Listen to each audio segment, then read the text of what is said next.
BSA समेत अन्य 7 के खिलाफ रिपोर्ट किया दी। शिक्षिका पर फर्जी तरह से गर्भपात कराने के नाम पर सरकारी धन के दुरुपयोग का आरोप।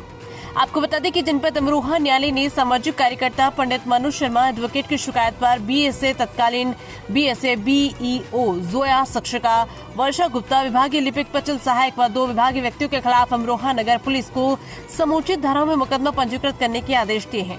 बता दें कि सामाजिक कार्यकर्ता जिला अध्यक्ष RTI association of India Pandit Manoj Sharma advocate ने वर्षा गुप्ता की शिकायत पर मृत महिला के राशन कार्ड से सरकारी राशन घोटाले को लेकर भी की थी। तभी से शिक्षिका व उनका शिक्षक पति अर्पित खंडेलवाल उनसे रंजिश मानते हैं। वर्षा गुप्ता, जो कि उच्च प्राथमिक विद्यालय ग्राम पपसरा विकासखंड जोया में सहायक अध्यापिका है, उनके द्वारा पूर्व में एक मृत महिला सुमन गुप्ता पत्नी मनी कुमार गुप्ता, जिनकी मृत्यु 21 अगस्त 2018 में हो चुकी थी, कि राशन कार्ड का दुरुपयोग करके धोखाधड़ी से गरीबों का सरकारी राशन अगस्त 2021 तक हड़प कर गबन किया गया था। इसके संबंध में पूर्ति विभाग द्वारा उनके वेतन से वसूली की गई एवं इस आचरणहीनता पर प्रतिकूल प्रविष्टि भी निर्गत की गई। इसके संबंध में कोतवाली नगर पर मुकदमा भी दर्ज है, जिसका विचारण सरकार बनाम अर्पित खंडेलवाल आदि थाना अमरोहा नगर अंतर्गत धारा 120 409 420 आईपीसी न्यायालय में लंबित है। अध्यापिका सरकारी विभागों से पैसा हड़पने और अपने पद का दुरुपयोग करने की अभ्यस्त है। वर्षा गुप्ता ने 4 जुलाई से 14 अगस्त 2016 तक बिना कार्य किए बेसिक शिक्षा परिषद को धोखा देकर बिना किसी चिकित्सा उपचार परामर्श संबंधी दस्तावेजों के आधार पर 42 दिवस का वेतन हड़पने और सरकारी धन का गबन करने की दूषित मंशा से गर्भपात अवकाश प्राप्त किया था, जबकि वास्तव में उनका कोई गर्भपात हुआ ही नहीं था। इस संबंध में शिकायतकर्ता को खंड शिक्षा अधिकारी जोया ने 23 फरवरी 2022 के द्वारा इस तथ्य की जानकारी दी गई। शिकायतकर्ता ने इस संबंध में बेसिक शिक्षा अधिकारी एवं डीएम को भी शिकायती पत्र दिए। इस फर्जी गर्भपात अवकाश संबंधी प्रकरण की गहनता से जांच एवं कार्रवाई कराने की मांग भी की। इस संबंध में की गई जांच में पाया गया कि नियम विरुद्ध जाकर अध्यापिका वर्षा गुप्ता के मात्र प्रार्थना पत्र और शपथ पत्र के आधार पर ही उसे 42 दिवस का गर्भपात अवकाश स्वीकृत किया गया था, जिस कारण उनके द्वारा घर बैठे 42 दिन का बिना सेवा कार्य किए सरकारी वेतन हड़प कर गबन किया गया। परंतु उपरोक्त समस्त कृत्य में मौजूदा बीएससी मोनिका द्वारा विभागीय संरक्षण देने के कारण कोई प्रभावी कार्रवाई नहीं हुई। इससे ये प्रमाणित होता है कि वर्षा गुप्ता के गर्भपात अवकाश संबंधी मूल पत्रावली व रिकॉर्ड को गायब करने में उनकी भी महत्वपूर्ण भूमिका रही, जबकि तत्कालीन खंड शिक्षा अधिकारी जोया और बीएसए ने अपने सरकारी पद का दुरुपयोग करते हुए अध्यापिका वर्षा गुप्ता से हमसास होकर बिना चिकित्सा परामर्श उपचार संबंधी अभिलेखों एवं जरूरी साक्ष्यों के 42 दिवस का गर्भपात अवकाश पूर्ण वेतन पर स्वीकृत किया गया, जिस कारण 42 दिन के वेतन का सरकार को धोखा देकर गबन किया है। इस संबंध में अभी तक मामले की कोई रिपोर्ट दर्ज नहीं की गई और न ही थाने पर कोई सुनवाई हुई। एसपी को भी शिकायती पत्र देकर लेकिन कार्रवाई नहीं हुई। मजबूर और बेवश होकर वो न्यायालय की शरण में आए। इस मामले में मनोज शर्मा ने न्यायालय में शिकायती पत्र दिया था, जिस पर सुनवाई के उपरांत न्यायालय ने जिलाधिकारी से प्रारंभिक जांच कराई। जिलाधिकारी की जांच आख्या के निष्कर्ष से सभी आरोपों की पुष्टि हुई। तत्पश्चात शिकायती पत्र पर सुनवाई करते हुए मुख्य न्यायिक मजिस्ट्रेट डॉक्टर लक्की ने तथ्यों एवं परिस्थितियों को दृष्टिगत रखते हुए प्रभारी निरीक्षक थाना अमरोहा नगर को बीएससी मोनिका व अध्यापिका वर्षा गुप्ता सहित 7 विभागीय लोगों के विरुद्ध समुचित धाराओं में रिपोर्ट दर्ज करने का आदेश दिया है। मैं मनोज शर्मा एडवोकेट, जिलाध्यक्ष आरटीआई एसोसिएशन ऑफ इंडिया। समय समय पर हमारे संगठन द्वारा हमारे द्वारा विभिन्न भ्रष्टाचार को उजागर करने के दिशा में कार्य किए जाते रहे हैं।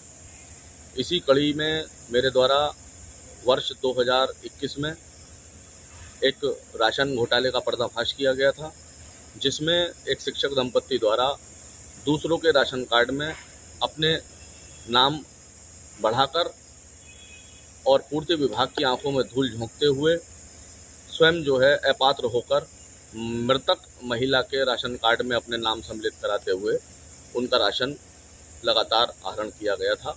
इसके संबंध में प्रतिकूल प्रविष्टि भी उन्हें निर्गत विभाग द्वारा की गई थी और उनके वेतन से उसकी रिकवरी हुई थी, जिसका मुकदमा आज भी न्यायालय में विचाराधीन है।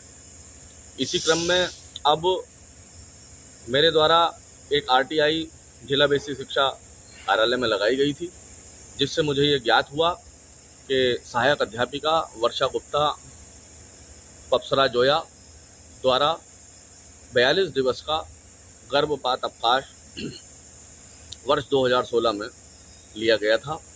इसके संबंध में मेरे द्वारा गत वर्ष बेसिक शिक्षा अधिकारी से शिकायत की गई कि उनके द्वारा वो गर्भपात अवकाश फर्जी दस्तावेजों के आधार पर लिया गया, परंतु विभाग ने उसको गंभीरता से नहीं लिया और विभाग द्वारा लगातार अपुष्ट और अशुद्ध रिपोर्ट बनाकर मुझे भ्रमित और गुमराह किया जाता रहा। इस संबंध में मेरे द्वारा बेसिक शिक्षा विभाग के उच्चाधिकारियों एवं जिलाधिकारी से भी 3 बार शिकायत की गई। जिलाधिकारी महोदया द्वारा इस संबंध में अलग से जांच करवाई गई, जिस जांच में ये बात स्पष्ट हुई, सीडीओ महोदय ने उस जांच को किया जिसमें ये बात स्पष्ट हुई कि गर्भपात अवकाश लेते समय जो चिकित्सीय दस्तावेज होने चाहिए थे वो गर्भपात अवकाश की पत्रावली में नहीं थे। तो ये बात पुष्टि होने के बावजूद भी विभाग ने कोई कार्रवाई संबंधितों के विरुद्ध नहीं की और वर्तमान जिला बेसिक शिक्षा अधिकारी द्वारा भी उस पर पर्दा डाला जाता रहा। मुझे मजबूर होकर माननीय न्यायालय की शरण में आना पड़ा। माननीय न्यायालय द्वारा जिलाधिकारी महोदय अमरोहा से इस संबंध में एक प्रारंभिक जांच कराई गई, जिस जांच में यह बात स्पष्ट हुई और मेरे लगाए हुए आरोपों की पुष्टि हुई और ये बात पाई गई कि जिला बेसिक शिक्षा कार्यालय में बिना चिकित्सीय अभिलेखों के वो गर्भपात अवकाश 42 दिवस का जारी किया गया और 42 दिन के वेतन का गबन विभागीय कर्मचारियों और अधिकारियों की मिलीभगत से हुआ। इस संबंध में आज माननीय मुख्य न्यायिक मजिस्ट्रेट महोदय द्वारा न्यायालय द्वारा मेरे प्रार्थना पत्र को स्वीकार करते हुए एक रिपोर्ट दर्ज करने के लिए अमरोहा नगर पुलिस को आदेशित किया गया है, जिसमें जिला बेसिक शिक्षा अधिकारी, तत्कालीन जिला बेसिक शिक्षा अधिकारी, खंड बीईओ जोया के विरुद्ध मुकदमा पंजीकृत करने के आदेश हुए हैं। इसके अतिरिक्त सहायक अध्यापिका और पटल सहायक भी इसके दोषी मानते हुए उनके भी विरुद्ध मुकदमा पंजीकृत करने के आदेश किए गए हैं।